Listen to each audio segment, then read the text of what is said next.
नमस्कार विद्यार्थी मित्रांनो, बाजी MPSC या आपल्या मराठी यूट्यूब चॅनलवरती आपलं स्वागत आहे. आज आपण बघतो इयत्ता 8वीचा विज्ञानाचा भाग. ह्याच्यामध्ये आपण बघणार आहे आरोग्य व रोग. सगळ्यात पहिल्यांदा आपण बघणार आहे की आरोग्याची व्याख्या काय असते. तर आरोग्याची जी व्याख्या आहे ती आहे की रोगाचा नुसता अभाव म्हणजे आरोग्य नाही, तर शारीरिक, मानसिक आणि सामाजिकरित्या पूर्णतः सुदृढ असण्याची स्थिती म्हणजे आरोग्य होय. इंग्रजीमध्ये जर बघितलं, state of complete physical, mental and social wellbeing and not merely absence of diseases is called as a health. तर आपल्याला हे समजलं की आरोग्याची व्याख्या काय आणि ती जागतिक आरोग्य संघटनेने केलेली व्याख्या कोणती, तर शारीरिक, मानसिक आणि सामाजिकरित्या पूर्णतः सुदृढ असण्याची स्थिती म्हणजे आरोग्य. Physical, mental and social. तर ह्या 3 स्तरावरती जागतिक आरोग्य संघटनेने व्याख्या केलेली आहे. परीक्षेच्या दृष्टीने अत्यंत महत्त्वाचं आहे. रोग म्हणजे काय, तर ह्याच्यामध्ये जर बघितलं आपण की आपल्या जैविक कार्यामध्ये अडथळा आणणाऱ्या गोष्टी ज्या आहेत त्याला आपण रोग असं म्हणतो. प्रत्येकाची वेगवेगळी अशी लक्षणं असतात. ह्याच्यामध्ये रोगांचे जर प्रकार बघितले आपण तर ते कसे आहेत, कालावधीनुसार आहेत. काही रोग हे दीर्घकालीन असतात, तीव्र असतात, इंटेन्सिटी जास्त असते. त्याचं ड्युरेशन जास्त असेल तर त्याला आपण दीर्घकालीन रोग म्हणतो. इंटेन्सिटी जास्त असेल तर त्याला आपण तीव्र रोग म्हणतो. मग कारणानुसार होणारे कोणते आहेत, तर अनुवंशिक आहे, जे पिढीजात येतं आहे. आणि त्यानंतर आहेत उपार्जित रोग. ह्याच्यामध्ये संसर्गजन्य आणि असंसर्गजन्य. असंसर्गजन्य म्हणजे जसं की हृदयविकाराचा झटका येणं, मधुमेह होणं. आणि संसर्गजन्य म्हणजे कुठलं, की साथीचे रोग. म्हणजे डेंग्यूची साथ आली, फ्लू आला, सर्दी आली, तर अशा पद्धतीचे जे रोग आहेत त्याला आपण संसर्गजन्य रोग किंवा संक्रामक रोग असं म्हणतो. त्याच्यानंतर जर आपण सगळ्यात पहिल्यांदा बघितलं की संसर्गजन्य किंवा संक्रामक जी रोग आहेत हे कशातून म्हणजे त्यांचा प्रचार प्रसार होत असतो, तर ते दूषित हवा असेल, पाणी असेल, अन्न असेल किंवा कीटक किंवा प्राणी यांच्याद्वारे ते रोग पसरले जातात, त्यांचा संसर्ग होतो, त्यांचं संक्रमण होतं. मग ह्याच्यामध्ये कोणकोणतं आहे बघा, तर क्षयरोग आहे, ज्याला आपण इंग्रजीमध्ये TB म्हणतो, म्हणजेच ट्युबरक्युलोसिस. ह्याचा जो कारक आहे तो आहे जीवाणू. इथं तुम्हाला पूर्ण चार्ट दिसतोय, मायक्रोबॅक्टेरियम ट्युबरक्युलोसिस. तर ह्याचं जे माध्यम आहे हे रोगाच्या थुंकीतून, हवेतून त्याचा प्रसार होतो. रोगाच्या सानिध्यामध्ये जर दीर्घकाळ राहिलं, त्याच्या वस्तू वापरल्या तरी होतो क्षयरोग. त्यानंतर ह्याची सामान्य लक्षणं कुठली असतात, तर दीर्घ, जसं आपण मगाशी बघितलं की रोगांच्या प्रकारामध्ये कसं असतं, तर काही रोग हे कालावधीनुसार असतात, दीर्घकालीन असतात. तर मग आपला क्षयरोग जो आहे तो कशामध्ये येतो, तर दीर्घ मुदतीचा खोकला असतो. मग त्या थुंकीतून रक्त येतं, वजन कमी होतं, श्वासोच्छ्वासाच्या प्रक्रियेमध्ये त्याला त्रास होतो रोग्याला. मग याच्यावरती उपचार कसे करायचे, तर BCGची लस टोचून घ्या, रुग्णाला आयसोलेशनमध्ये ठेवा, वेगळं ठेवा, नियमित उपचार आणि डॉट हे जी काही उपचार पद्धती आहे ती त्यांनी नियमित घ्यावी. मग काविळीमध्ये कसं असतं, तर कावीळ जे आहे हे हेपॅटायटिस म्हणून ओळखलं जातं इंग्रजीमधून आणि त्याचा विषाणू आहे ABCDE असे 4 प्रकार असतात त्याच्यामध्ये. आणि पाणी, रुग्णासाठी वापरलेले सुया आणि ह्याच्यामधून काय होतं, तर त्याचं संक्रमण होत असतं. मग ह्याची लक्षणं कोणती आहेत, तर भूक मंदावते, पिवळी गर्द अशी लघवी होते, थकवा, मळमळ, उलटी अशा पद्धतीचं त्या ठिकाणी लक्षणं दिसून येतात. मग ह्याच्यावरती उपाय किंवा उपचार काय आहेत, तर पाणी काय करायचं आहे, उकळून आणि गाळून प्यायचं आहे. स्वच्छतागृहाचा वापर करण्यापूर्वी हात साबणाने केल्यानंतर आणि करायच्या आधी हात हे साबणाने स्वच्छ धुवायचे आहेत. अतिसार, ह्याला आपण डायरिया म्हणतो इंग्रजीमध्ये. तर ह्याचा जो काही कारक आहे तो आहे जीवाणू आणि विषाणू दोघं आहेत. शेगेला बॅलियस आणि अँटामिबा हिस्टोलिटिका. आणि ह्याच्यामधून हे कसा प्रचार प्रसार होतो, तर दूषित अन्न, शिळं अन्न आणि खराब पाणी असं पिल्यानंतर आपल्याला हगवण किंवा अतिसार त्या ठिकाणी होऊ शकते. मग त्याचं जे काही लक्षण आहेत, ते पोट दुखतं, पाण्यासारखे पातळ जुलाब होतात. त्यामुळे ह्याच्यावरती उपाय किंवा काय घ्यायची काळजी, तर अन्न झाकून ठेवायचं, पाणी उकळून प्यायचं. आणि ORSचा अर्थ काय होतो, की ओरल रिहायड्रेशन साल्ट्स असं होतं. जनरली आपण त्याला इलेक्ट्रॉल पावडर असं म्हणतो. ज्यावेळेस आपल्याला अशा पद्धतीनं उलटी होत असेल किंवा हागवण होत असेल तर शरीरामध्ये एक अशक्तपणा येतो आणि तो अशक्तपणा आला की आपल्याला डॉक्टर ORS घ्या असं सांगतात. तर ते ORSला आपण जलसंजीवनी असं म्हणतो. ORS म्हणजे ओरल रिहायड्रेशन साल्ट्स असं त्याचा अर्थ असतो. मग पटकी, ज्याला आपण कॉलरा म्हणतो, हा जीवाणूपासून होतो. विब्रिओ कॉलरी असं त्याचं नाव आहे ते जीवाणूचं. दूषित अन्न आणि पाणी, मग त्यामध्ये परत जवळपास सेमच आहे. हगवण आणि पटकी ह्यांची लक्षणं, ह्याच्यामध्ये जुलाब होतात, उलट्या होतात, पोटात दुखतात, पायाला पेटके येतात. मग स्वच्छता राखायची, उघड्यावरचे अन्नपदार्थ खाऊ नये, पाणी उकळून प्यायचं, गाळून प्यायचं आणि कॉलराच्या प्रतिबंधक लसी घ्यायच्या. मग विषमज्वर, ज्याला आपण टायफॉईड असं म्हणतो, ह्याच्यामध्ये जीवाणू आहे साल्मोनेला टायफी. परत त्याचं जर बघितलं दूषित अन्न आणि दूषित पाणी, मग ह्याच्यामध्ये भूक मंदावते, डोकेदुखी होते, मळमळ, पोटावर पुरळे येतात आणि ताप प्रचंड येतो. 104 फॅरनहाईटपर्यंत ताप जातो. त्याच्यानंतर स्वच्छ आणि निर्जंतुक पाणी पिणं आहे त्याच्यावरती उपाय आहे. लसीकरण करून घ्यायचं. हे आपण जे काही बघितलं हे सर्व संसर्गजन्य रोग ज्याला आपण काय म्हणतो संक्रामक रोग असं सुद्धा म्हणतो. ह्याचा तुम्ही स्क्रीनशॉट काढून घ्या. तुम्हाला हा अतिशय महत्त्वाचा आहे. एकतर परीक्षेमध्ये तुम्हाला ह्या रोगांची कारकं विचारली जातील आणि त्याच्यानंतर उपचार पद्धतीमध्ये जर बघितलं तर क्षयरोगासाठी आपण डॉट ही उपचार पद्धती वापरतो. ORS म्हणजे काय तर ऑरल रिहायड्रेशन साल्ट्स आहे. तर त्याला आपण इलेक्ट्रॉल पावडर असं म्हणून ओळखतो. तर ह्या गोष्टी आहेत ज्या परीक्षेला विचारल्या जाऊ शकतात.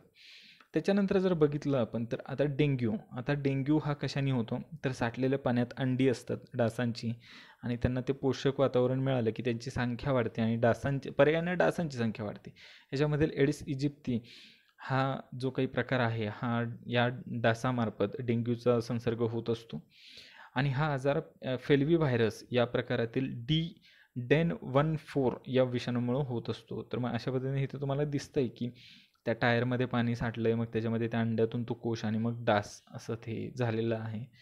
मग ह्या गोष्टी आहेत की आपल्याला त्याच्यावरती काय प्रिकॉशन्स घ्यायच्यात म्हणजे जास्त काळ पाणी असं पावसाचं वगैरे साठवून नाही ठेवायचं. मग त्याच्यानंतर जर पुढं बघितलं तर आपल्याला काय दिसतं स्वाईन फ्लू. मग आता स्वाईन फ्लू जो आहे हा डुक्कर या प्राण्यापासून माणसामध्ये येतं आणि मग स्वाईन फ्लूच्या विषाणूचा प्रचार रोग्याच्या नाकातील आणि घशातील स्त्राव तुंकीतून होत असतो.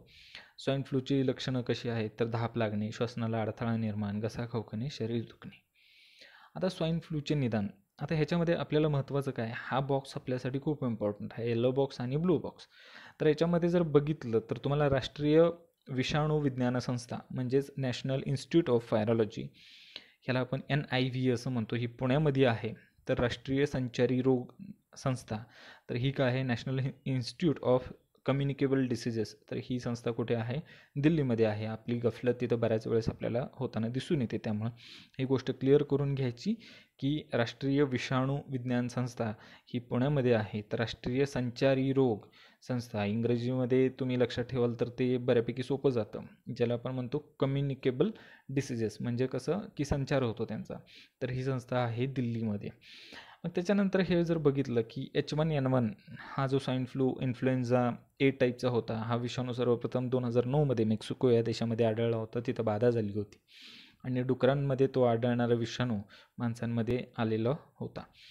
मग त्याच्यानंतर जर बघितलं तर एड्स हा जो आहे ॲक्वायर्ड इम्युनो डिफिशियन्सी सिंड्रोम हा रोग HIV या व्हायरसमुळे होतो, विषाणूमुळे माणसाला होत असतो आणि माणसाची नैसर्गिक रोगप्रतिकारक शक्ती त्या ठिकाणी हळूहळू दुर्बल होते आणि मग त्याला वेगवेगळ्या रोगांची लागण होत असते आणि मग वैद्यकीय प्रयोगशाळेत केलेल्या चाचणीत निष्पन्न झाल्याशिवाय एड्सचे निदान निश्चित करता येत नाही. मग त्यासाठी कुठल्या चाचण्या आहेत तर ती आहे इलिसा ही रक्ताची चाचणी असते आणि त्याच्यावरून आपण त्या रोग्याला चेक करत असतो त्याला तो विषाणूचा संसर्ग झाला आहे की नाही. आता एड्स हे आपण बघितलं. त्याच्यानंतर तर रेबीज बघतोय. हा सुद्धा कसा आहे तर विषाणूजन्य रोग आहे. हा रोग संसर्ग झालेला म्हणजे कुत्रं असेल, ससा असेल, माकड, मांजर. जनरली आपल्याला हेच माहीत असतं की रेबीज हा कुत्रा चावल्यानंतर होतो. पण ससा चावला, माकड किंवा मांजर चावल्यानंतर सुद्धा रेबीज हा रोग होतो. या रोगाचे विषाणू आहेत हे कशामध्ये तर आपल्या डायरेक्ट नर्व्ह सिस्टीमवरती प्रवेश करतात, मज्जातंतू वाटे ते मेंदूमध्ये प्रवेश करतात आणि त्याच्यानंतर त्या रोग्याला पाण्याची भीती वाटायला लागते. हायड्रो म्हणजे पाणी आणि फोबिया म्हणजे भयानक भीती वाटायला लागते. त्याला पाण्याचा त्रास होतो, पाणी बघितलं तरी तो घाबरतो. हे या रोगाचे महत्त्वाचे लक्षण असते की त्याला पाणी बघितल्यानंतर ते घाबरायला लागतात. मग त्याला जलसंत्रास असंही म्हणतात. रेबीज हा प्राणघातक रोग आहे. मात्र रोग होण्यापूर्वी लस देऊन घेतलेली असताच त्याचं संरक्षण करता येतं. आपल्याला लस दिलेली असते रेबीजची. त्याच्यानंतर जर बघितलं तर असंसर्ग रोग जे आहेत असंसर्गजन्य रोग ह्याच्यामध्ये आपण बघितलं की कॅन्सर. आता कॅन्सरचं एकूण जर आहे ना की ह्याच्यामध्ये अनियंत्रित अशा पेशी वाढीस लागतात. म्हणजे पेशींची वाढ ही अनियंत्रित होते, जेवढे नियंत्रणापेक्षा सुद्धा जास्त वाढ होते आणि त्यातून मग त्या गाठी तयार होतात आणि त्यात दुर्दम्य अशा त्या गाठी असतात. मग ते पेशीसमूह बनतो आणि त्याला आपण काय म्हणतो की त्याला कॅन्सर झालेला आहे. म्हणजे गाठी तयार होतात त्या पेशींच्या, ज्या अमर्याद पेशी वाढलेल्या आहेत त्याच्या. मग कर्करोग हा फुफ्फुसाचा असतो, तोंडाचा असतो, जिभेचा असतो, जठराचा असतो, स्तनाचा असतो, गर्भाशयाचा किंवा त्वचेचा सुद्धा असू शकतो. यासारख्या अवयवात रक्त किंवा आणि अन्य कोणत्याही ऊतीत तिथं होऊ शकतं. म्हणजे तिथं ज्या ऊती आहेत, ऊती म्हणजे काय, तर त्या सेल्स. ठीक आहे. सेल म्हणजे पेशी, ऊती म्हणजे पेशींचा समूह. मग तो पेशींचा समूह अमर्याद वाढतो, तिथं गाठ येते. मग त्या गाठी फुफ्फुस असेल, तोंड असेल, जीभ असेल, जठर असेल, स्तन असेल, ह्याच्यामध्ये होतो. ह्याला कारणं काय आहेत, तर बघितलं तर अतिप्रमाणात तंबाखू, गुटखा, धूम्रपान, मद्यपान आणि मग आहारात चोथायुक्त पदार्थांचे म्हणजे फळं, म्हणजे ज्याला आपण काय म्हणतो फायबर्स असं म्हणतो, फळं आणि पालेभाज्यांचा समावेश नसतो. मग मोठ्या प्रमाणावरती काय खाल्लं जातं की जंक फूड. जंक फूड म्हणजे काय, आपलं पिझ्झा, बर्गर, वडापाव अशा पद्धतीचं तिथं खाणं असतं आणि त्यातून ते फायबर आपल्याला भेटत नाही आणि मग त्या ठिकाणी काय होतो, कर्करोग होतो. आणि तो अनुवंशिकही असू शकतो, म्हणजे शक्यता दिलेली आहे. मग ह्याची जर लक्षणं बघितली कर्करोगाची, तर कसं आहे, दीर्घकालीन खोकला आहे, आवाज घोगरा होतो, गिळताना त्रास होतो, उपचार करूनही बरा होत नाही, त्याचे ते तिथं सूज किंवा ते व्रण, ते निशाण तसेच राहतात. स्तनामध्ये गाठी, आकारांमध्ये अकारण वजन घटत जातं, म्हणजे कारण नाही पण त्याचं वजन कमी होतं, ते कारणं असतात कर्करोगाची. आता कर्करोगासाठी जर आपण त्याचं निदान आणि उपचार पद्धती बघितल्या, तर कर्करोगाचं निदान करण्यासाठी tissue diagnosis, CT scan, MRI, त्याच्यानंतर मॅमोग्राफी, बायोप्सी ह्या तंत्रपद्धती कशासाठी असतात, तर त्याचं निदान करण्यासाठी असतात. तर उपचार पद्धतीमध्ये काय येतं, तर रसायनोपचार, किरणोपचार, शल्यचिकित्सा ह्या पद्धती वापरल्या जातात. रोबोटिक सर्जरी असू शकते, त्यानंतर लेप्रोस्कोपिक सर्जरी असू शकते. तर अशा पद्धतीच्या उपचार पद्धती ह्या कर्करोगावरच्या उपचार करण्यासाठी वापरल्या जातात. मग ह्याच्यावरती करायचं काय, तर मग आपल्याला जे काही व्यसनं आहेत, तंबाखूचं सेवन, धूम्रपान ह्याच्या आहारी जायचं नाही. आपला रोजचा व्यायाम करायचा आणि चोथायुक्त म्हणजे फायबर असलेली, फायबर म्हणजे फळं आणि पालेभाज्या यांचा समावेश आपल्या दैनंदिन आहारामध्ये केला तर आपल्याला कर्करोग होणार नाही. मधुमेह कसा रोग आहे, तर हा स्वादुपिंडात जे काही इन्सुलिन नावाचं एक संप्रेरक असतं, ते रक्तामध्ये ग्लुकोज शर्करेचं प्रमाण नियंत्रित ठेवतं. मग इन्सुलिनचं प्रमाण कमी झाल्यानंतर काय होतं, की ती जी काही शर्करा आहे ती नियंत्रित होत नाही आणि त्या व्यक्तीला आपण काय म्हणतो, की मधुमेह झाला आहे. मग ह्याच्यामध्ये या कारणांकडे दुर्लक्ष करू नये जनरली. म्हणजे रात्री वारंवार मूत्रविसर्जन जावं लागतं. वजन खूप वाढलेलं किंवा अति कमी होतं. मग मधुमेह हा एक अनुवंशिक असू शकतो किंवा अतिलठ्ठपणा, ओबेसिटी, मग व्यायामाचा किंवा कष्टाचा अभाव, मानसिक ताणतणाव ही कारणं मधुमेहाची आपल्याला त्या ठिकाणी सांगता येतील. मग हार्ट डिसीज हा कसा आहे, तर हार्ट डिसीज मुळात हा संक्रामक रोग नाही आहे, तर तो असंक्रामक आहे. हे वरचे तिन्ही प्रकार आपण बघतोय हे असंक्रामक आहेत. तर हृदयाच्या स्नायूंना रक्ताचा किंवा ऑक्सिजनचा अपुरा पुरवठा त्या ठिकाणी होतो आणि हृदयाची कार्यक्षमता कमी होते. यामुळे हृदय जास्त त्याला कार्य करावं लागतं आणि त्याच्यावरती ताण येतो आणि मग सडनली एक अटॅक होतो, कार्डियक अरेस्ट असं म्हणतो आपण त्याला, हृदयविकाराचा झटका त्या ठिकाणी येतो आणि मग त्या ठिकाणी आपल्याला डॉक्टरांचा सल्ला किंवा औषधोपचाराची प्रक्रिया करायला लागते. तर होतात काही की छातीमध्ये असह्य अशा वेदना होतात. छातीमधल्या वेदनांमुळे खांदे, मान, हात आखडणे, घाम येणे, त्याला अनकम्फर्टेबल म्हणजे अस्वस्थता होते, कंप जाणवतो. आणि मग ह्याच्यामध्ये जर लक्षणं बघितली, कारणं बघितली, तर कारणं काय आहेत, तर त्या व्यक्तीने धूम्रपान केलेलं असू शकतं, मद्यपान म्हणजे बऱ्याच काळापासून. मग त्याला मधुमेह असेल तर हृदयविकाराचा धोका जास्त असतो, उच्च रक्तदाब, लठ्ठपणा, शरीराची श्रम तो करत नाही म्हणजे व्यायामाचा अभाव, मग सतत बैठे काम म्हणजे ओबेसिटी, अनुवंशिकता, तणाव, रागीटपणा किंवा चिंता. मग आता त्याच्यानंतर जर बघितलं आपण की एकूणच ह्यासाठी आपल्याला वेगवेगळ्या पद्धतीच्या उपचार पद्धती या ठिकाणी दिसून येतात. आता जेनरिक मेडिसिन काय आहे, तर जेनरिक मेडिसिन हे जी सामान्य औषध, जेनरिकचा अर्थच काय होतो की जनरल म्हणजे काय, सामान्य औषधं असंही त्याला आपण म्हणतो. मग ह्यांची जी निर्मिती आणि वितरण हे कोणत्याही पेटंटशिवाय केले जाते. ही औषधे ब्रँडेड औषधाचे समकक्ष असतात, त्यांचा दर्जा त्यांच्या बरोबरीचा असतो. जेनेरिक औषध तयार करताना त्या औषधातील घटकांचे प्रमाण किंवा त्या औषधाचा फॉर्म्युला तयार मिळत असल्यामुळे त्याच्यावरचा खर्च वाचतो. त्यामुळे जेनेरिक औषधांची किंमत हे ब्रँडेड औषधाच्या तुलनेपेक्षा खूपच कमी असते. आणि मग ह्याच्यामध्ये जर बघितलं की आपल्याला काय केलं गेलेलं आहे, प्रधानमंत्री जन औषध योजना ही 1 जुलै 2015 पासून भारत सरकारने जाहीर केलेली आहे. ह्याच्यामधून आपल्याला उत्तम दर्जाची औषधं अगदी कमी किमतीत जनतेला उपलब्ध करून देता येतील.